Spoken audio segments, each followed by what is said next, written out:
got y'all now.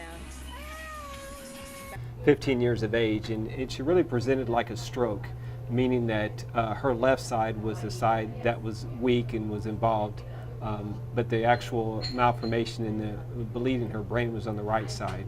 I was hoping that she would go on to college where they have the girls' softball leagues, but I think God had another plan for her, and things happened. Say something for the camera.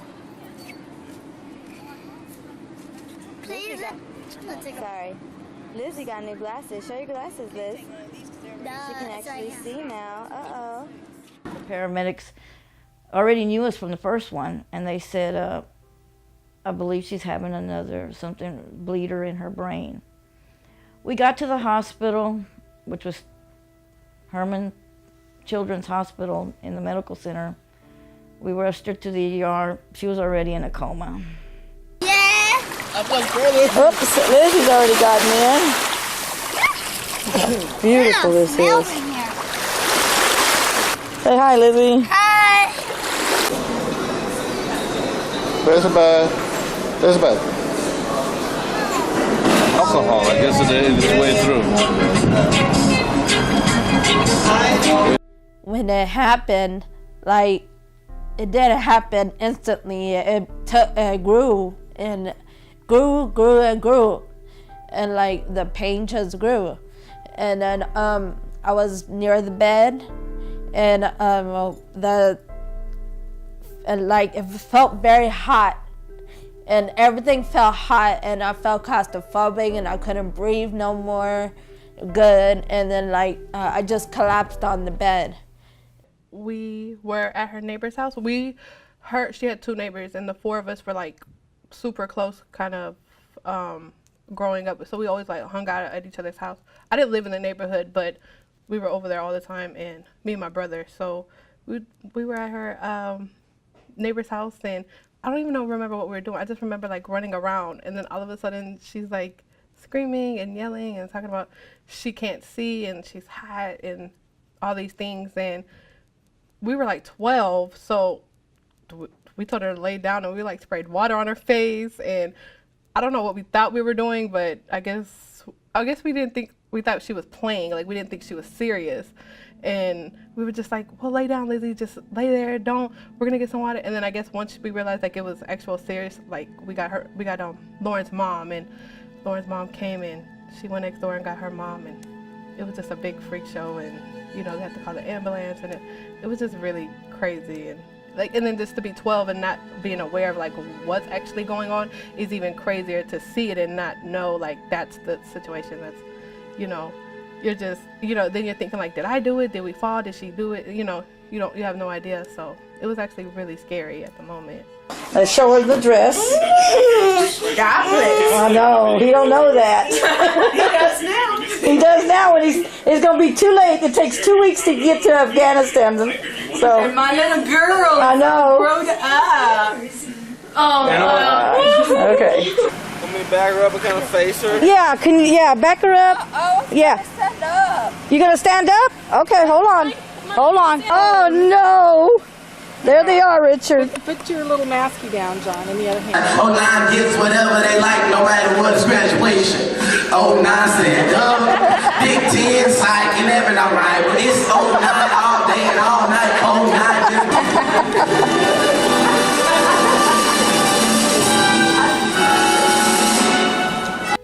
09 My husband pulled up, and I said, they have her in there, they're working on her. And he kept saying, did you call Dr. Stephen Fletcher, which was her neurologist there? And I said, the ER doctor's working on her. Well, the ER doctor, my daughter was there too, my oldest daughter, her sister. We were all standing there waiting for the doctor to come out and tell us what's going on, because they wouldn't let us in there, they were just working on her. And he came out and he said, you need to administer her last rites. And I turned to my oldest daughter and said, no, this can't be happening. I told the doctor, you don't know what you're talking about. there's another person higher than you that I can talk to. He goes, well, we need to get the priest. I said, you're not going to do nothing. And I fell on the floor. My daughter fell down next to me. She's like, I'm my mom. And I told my husband, call Dr. Fletcher. I said, get the Dr. Stephen Fletcher down here. Well, no more than 15 minutes later, Dr. Fletcher was there, and he's talking to the ER doctor. They're conversing.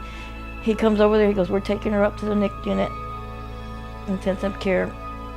She is in a grave condition. I'm not gonna lie to you. He's an awesome doctor. He tells it like it is.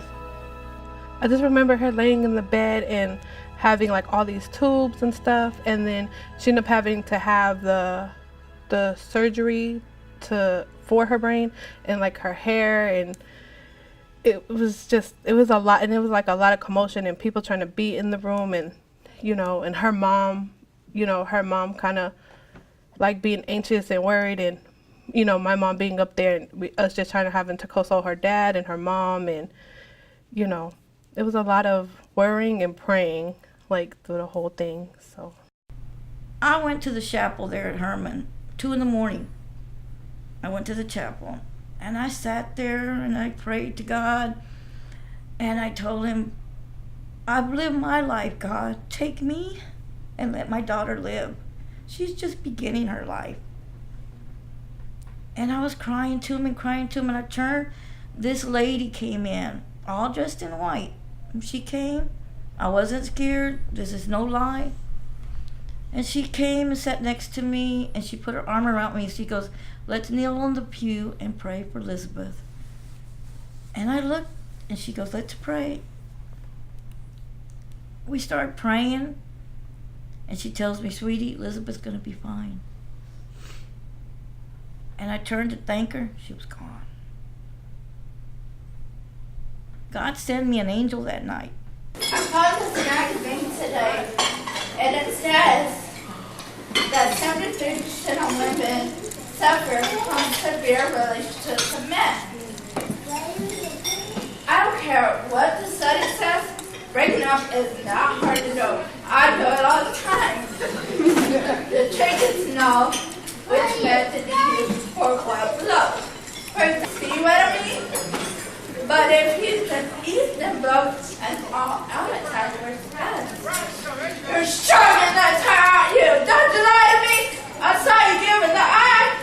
I couldn't get this in the word. And he's out the door before the car let him out. Let's hit him.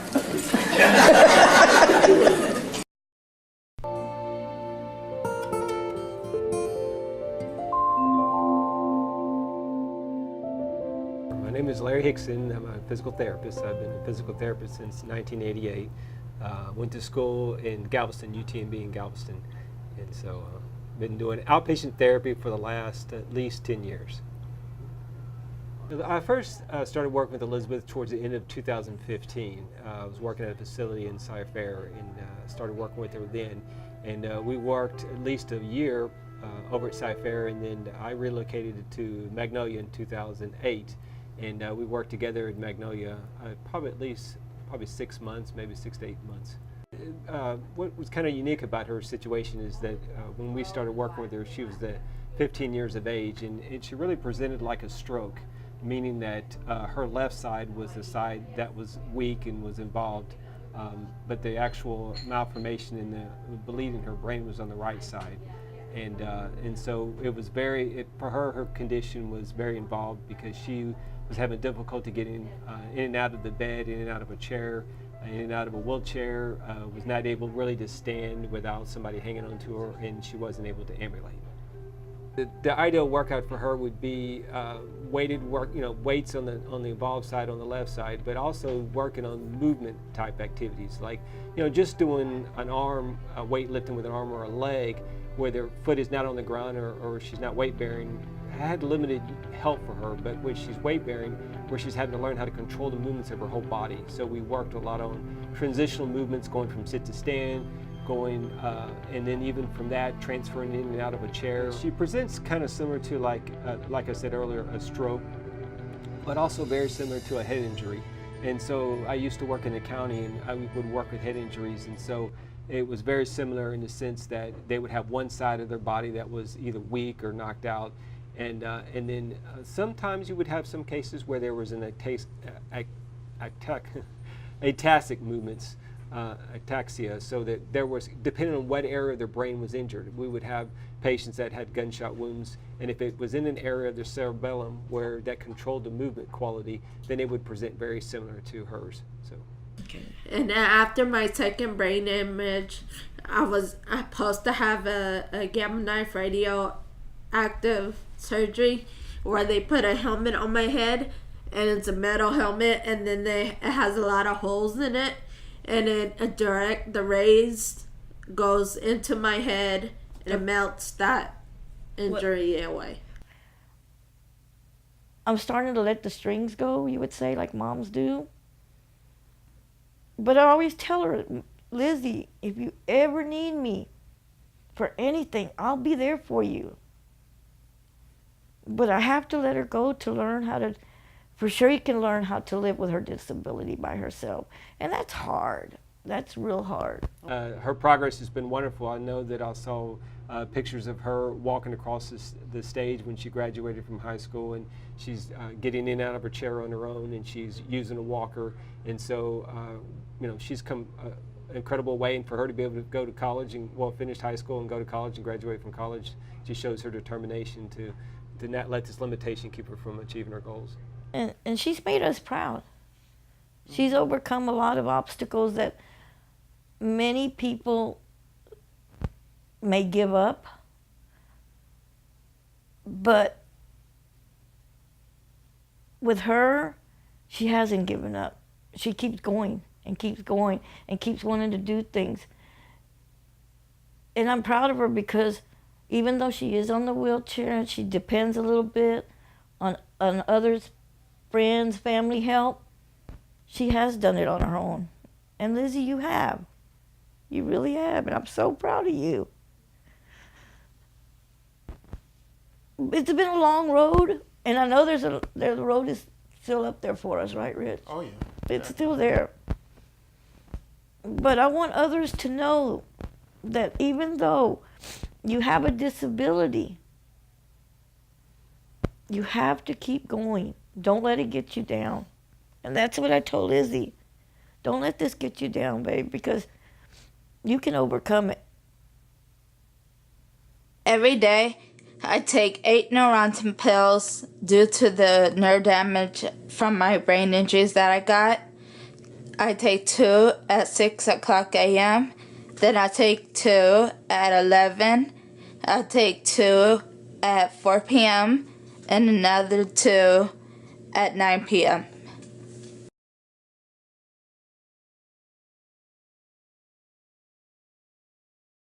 Every day when I get ready for college, I have to apply makeup on my eyes. And I have to go slow because I don't want to puncture my eyes.